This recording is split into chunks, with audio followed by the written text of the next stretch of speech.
we'll just see though. I got to go back and talk with the team and see what makes the most sense. That's really all it boils down to. I'm very disciplined in the sport of boxing, in life in general.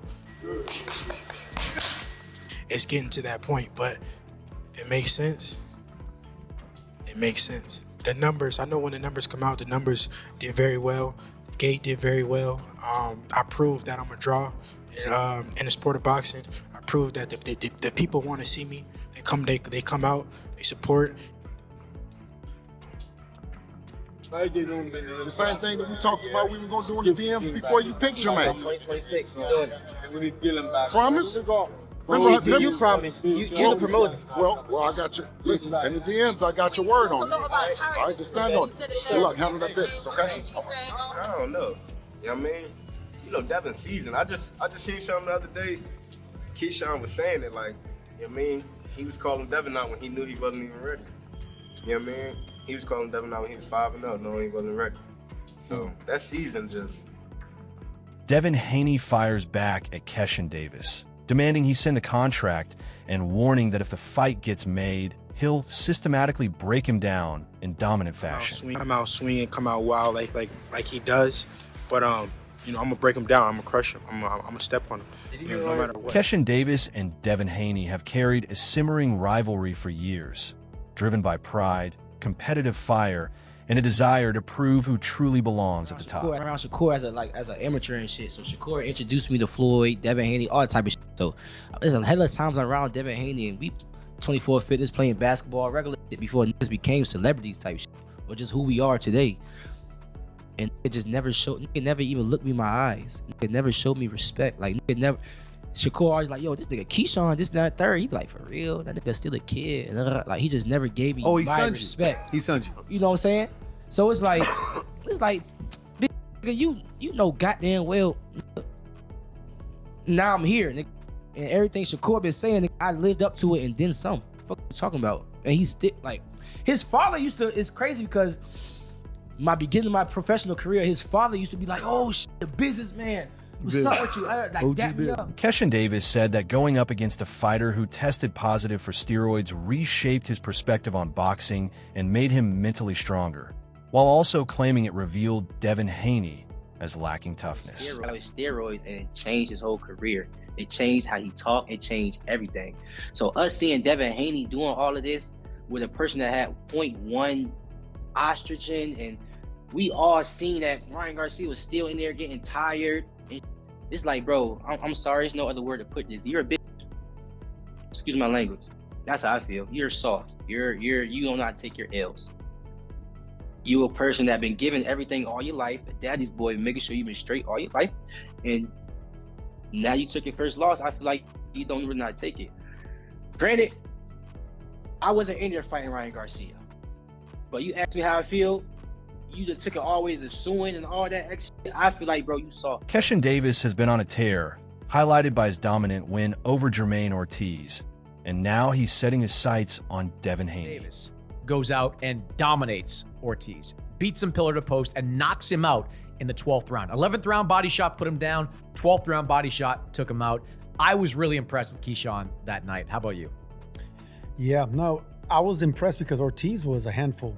And I think that's the best I've seen Ortiz fight. We know that he's a championship spoiler, right?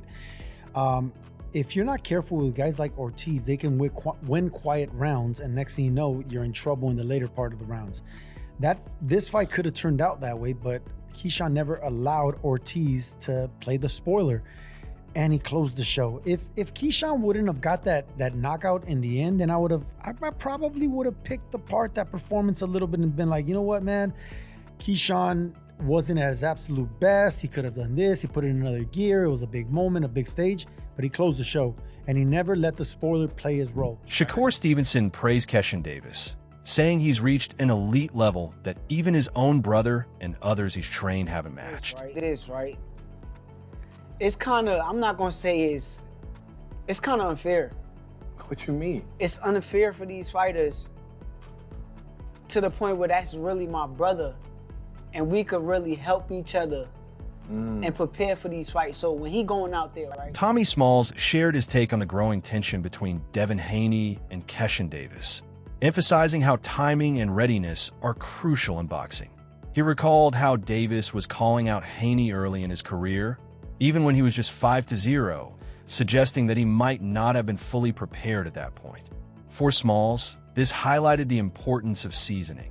Fighters need the right experience before taking on certain challenges. Still, Smalls noted that both Haney and Davis have been in the sport around the same time, which makes their eventual showdown even more compelling. He believes it will be a fight fans won't want to miss. Smalls also raised the question of whether weight could play a factor, mentioning that he originally expected a matchup between Haney and Shakur Stevenson first. Either way, he sees a Davis-Haney clash as inevitable and highly exciting. For me, so it is what it is. You know what I mean? I gotta see everybody above me. You know what I mean? If you're not above me, I ain't worrying about you. If you got one of them belts, I'm on that ass. You know what I mean? Do you like to hear that? Like hearing more guys at 140 or the big name dudes jump into your division? Yeah, big name. I thought you was about to say just, I don't want just anybody just moving up to 47. Ain't gonna do nothing but get crowded, but the bigger names ain't doing nothing but making more opportunity. You know, they gonna be, everybody's scanning each other. And them coming up, they gonna have to be looking for somebody that's above them. You know what I mean? So it is what it is. I'm ready to get it on. In your opinion, who wins that fight if it were to occur? Out of who? Devin and Keyshawn. I don't know, man. I don't know. Keyshawn was saying it like, you know what I mean? He was calling Devin out when he knew he wasn't even ready. You know what I mean? He was calling Devin out when he was 5-0, knowing he wasn't ready. So that season it played a part. You know what I mean? But they both been in the game about the same time, man. It's gonna be a good fight. It's gonna be a good fight for sure. Do you think the weight is gonna play a role? I honestly thought Devin and Shakur would end up fighting first. You know what I mean? Me too. I thought they would end up fighting first, but you know. Keyshawn Davis dominated from start to finish, controlling the pace and methodically breaking down Jermaine Ortiz with precision. He showcased a masterful mix of offense, jabs to the body, hooks, uppercuts, and perfectly timed combinations, while maintaining constant pressure that never let Ortiz find his rhythm. The fight culminated dramatically with a 12th round knockout, delivered after relentless body shots, cementing Davis's ability to finish strong on a big stage. This statement victory not only highlighted his skill, but also reinforced his status as a rising force in boxing, clearly signaling that he's ready to take on even bigger challenges moving forward. Good game plan, Jermaine Ortiz. And he's just not that guy. He's come up short now 3 times on the biggest stage possible. No shame losing to Loma, Lopez, and Keyshawn. But when you're getting knocked out in the last round, that's when you start questioning your stance in the top of the game. But that's credit Keyshawn, man. He closed the show and he looked incredible. I thought Keyshawn was really good. He obviously filled out the weight really well. He is a strong 140-pounder. Body work has become his MO. You go back to the Dennis Baranchik fight, knocked down Baranchik, kind of went the same way. Knocked down Baranchik in the 3rd round with a body shot, knocked him out in the 4th round. This time was the 11th and the 12th round for Jermaine Ortiz. I would disagree with you that I didn't like Ortiz's game plan. I thought he should have moved a lot more in this. Analysts predict that by 2026, one of boxing's most compelling matchups could be Keyshawn Davis versus Devin, the Dream Haney. Years of tension between Davis, his brothers, and Haney, fueled by verbal exchanges, have built significant anticipation for a potential showdown. While Haney has been linked to fighters like Gervonta Tank Davis and Mario Barrios, many argue that a bout with Keyshawn would be far more thrilling and lucrative. Already a champion at 135 pounds, Davis has delivered performances that fans found even more exciting than those of Shakur Stevenson, and his rapid rise is shifting the conversation toward bigger, high-stakes matchups in the division. Keyshawn Davis brothers, and Devin the Dream Haney. I believe in the 147-pound division that a Keyshawn Davis versus Devin Haney will be just as interesting, just as lucrative, than any of those fights that we mentioned. A potential fight with Rolly Romero, potential fight with Devin Haney and Crocker. I think Keyshawn Davis and Devin Haney would be a way better fight than that. Mario Barrios, I think that Keyshawn Davis and Devin Haney promo will be way better than the Mario Barrios and Devin Haney. And of course, those are unification bouts, but we also in the landscape of boxing in which belts don't matter as much. It don't matter as much. It matters, but it don't matter as much. Keyshawn Davis was already a champion in the 135-pound division, and where he performed very, very well. At 147 pounds, the stakes get even bigger. Analysts note that in today's boxing landscape, belts matter less than star power, style, and fan engagement. Keyshawn Davis brings Olympic pedigree, sharp skills, and relentless pressure, while Devin Haney offers technical brilliance and proven championship experience. Together, they create a stylistic clash that promises fireworks. Some even describe it as Davis hunting Haney, refusing to back down from the challenge. With Bill Haney guiding Devin's career and Keyshawn eager to prove himself, the promotional buildup alone could rival any unification bout. By summer 2026, this showdown is expected to be one of boxing's defining moments.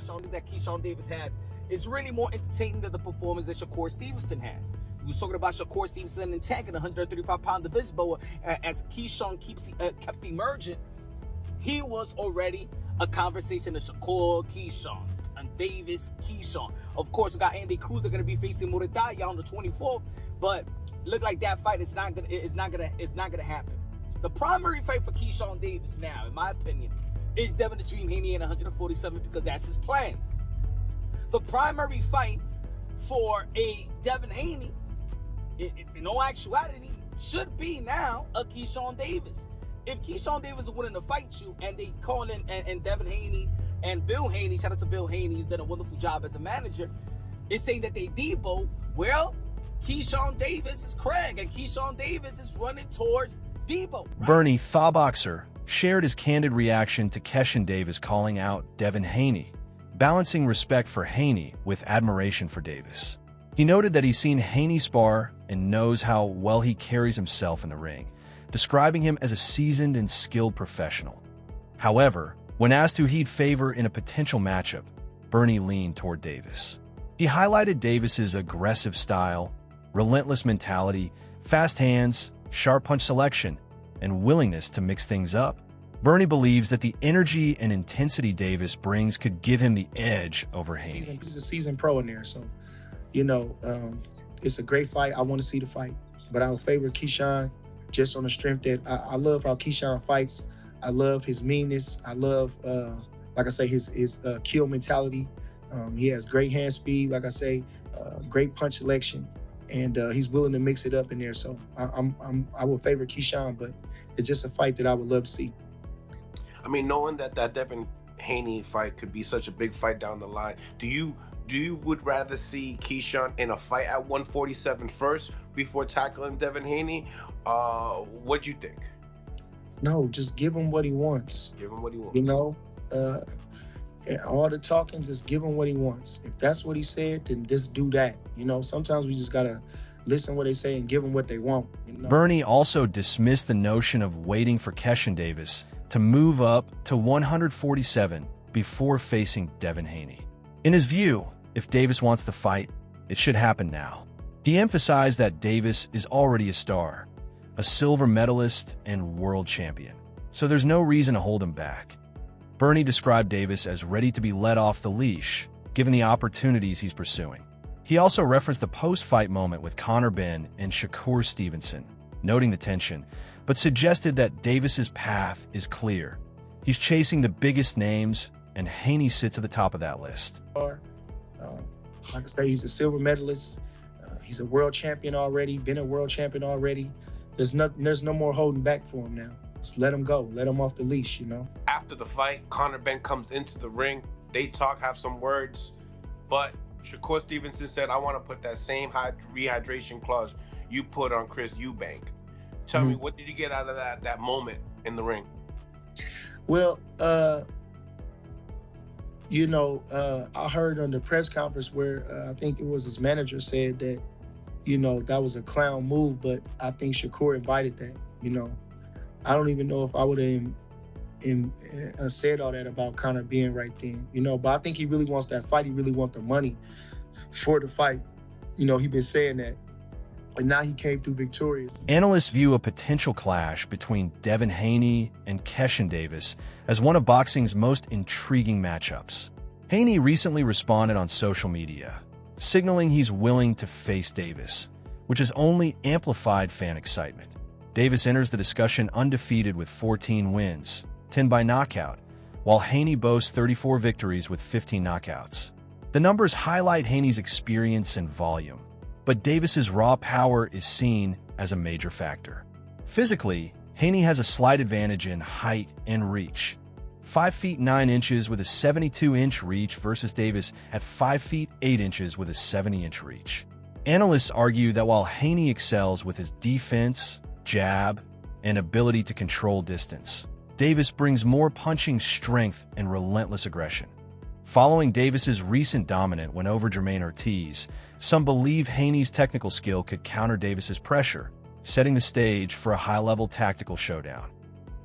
Haney took to social media and responded. And he said, Keyshawn, as you can see here, let's do it. Let's make it happen.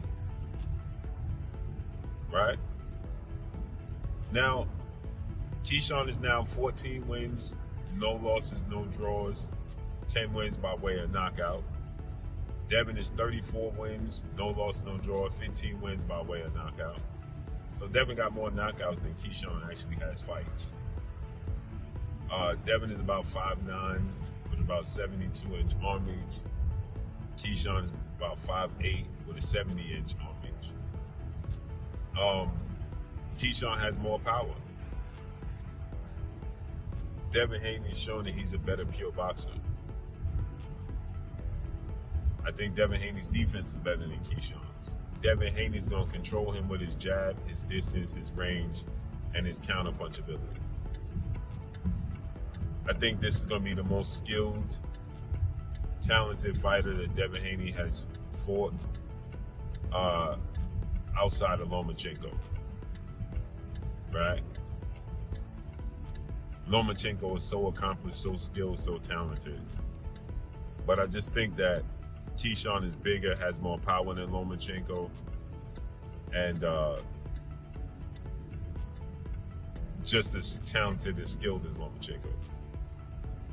I think Keyshawn is more skilled and talented than Regis Prograis and Brian Norman Jr., but they got more power than Keyshawn does. That's a wrap for today's video. Stay tuned for more updates, and we'll see you next time.